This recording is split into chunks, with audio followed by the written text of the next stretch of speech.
Okay, I'll be as quick as I can. This program transformed my career, as I know it's transformed the careers of many people. I am now all health policy all the time, although I work more on population health than on healthcare.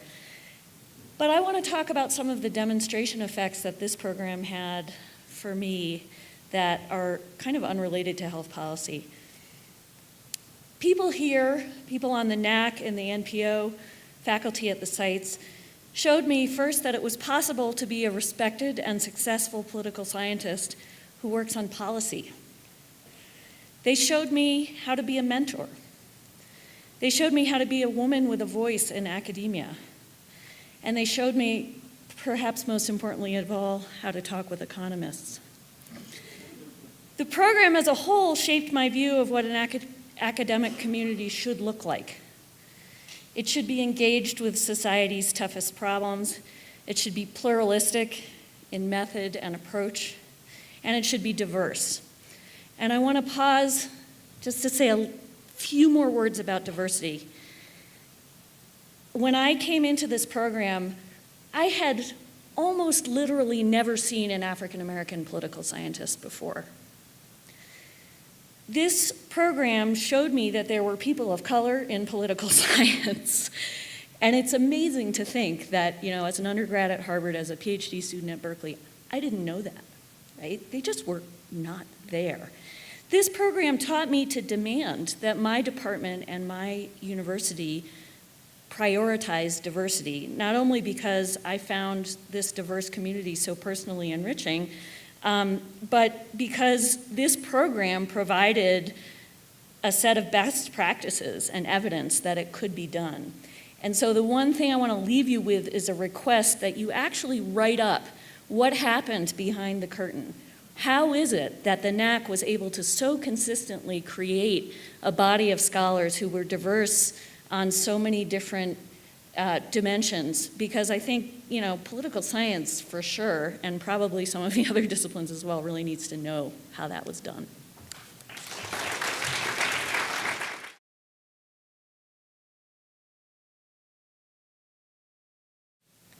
So I'm going to take a very different perspective.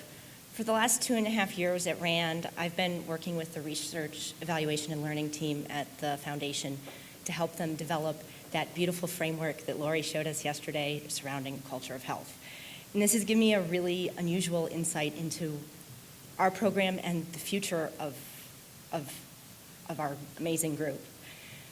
I know I speak for all of us when I say that this shift was shocking. We all wondered, how could the Foundation, our Uncle Robert, or as I have learned, the General, forget us?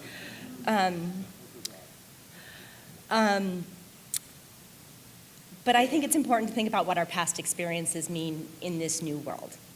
And so I want to say that first, I think all of the work that we have done has really helped to contribute to the Foundation realizing that a change needed to be made. And so, as strange as it feels to us, it's partly because of our work. Second, I think there's really going to be no problem for us to find a home in this new world. I'm not going to talk about all the action areas, but the first action area is making health a shared value.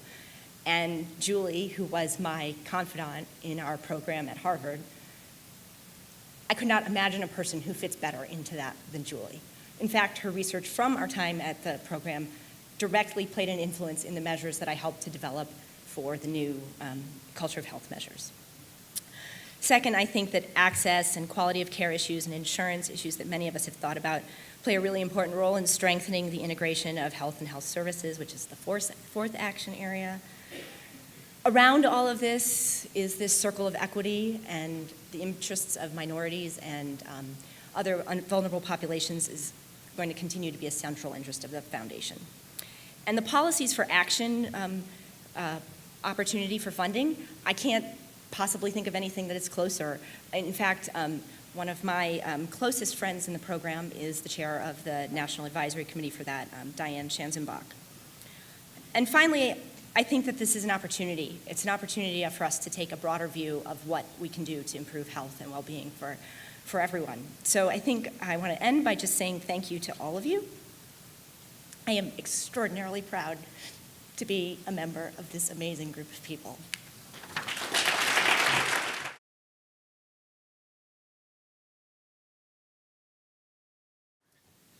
All of us have accumulated an enormous amount of debt to those who have helped us in a myriad of ways through the RWJ program. Since we cannot even begin to repay all of those debts, I'm pleased that we have this opportunity to at least acknowledge them and offer our thanks. For my part, I have many, many of you to thank, but I want to single out Rick Hall from the Michigan site.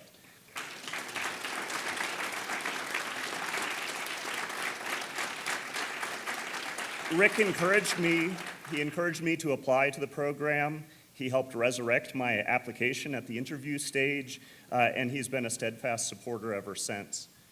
Beyond his support, Rick's scholarship on participation in Congress and on lobbying as legislative subsidy helped plant a seed that only eventually flourished into a book that I wrote and published a little over a year ago, and the Legislative Effectiveness Project that I now direct.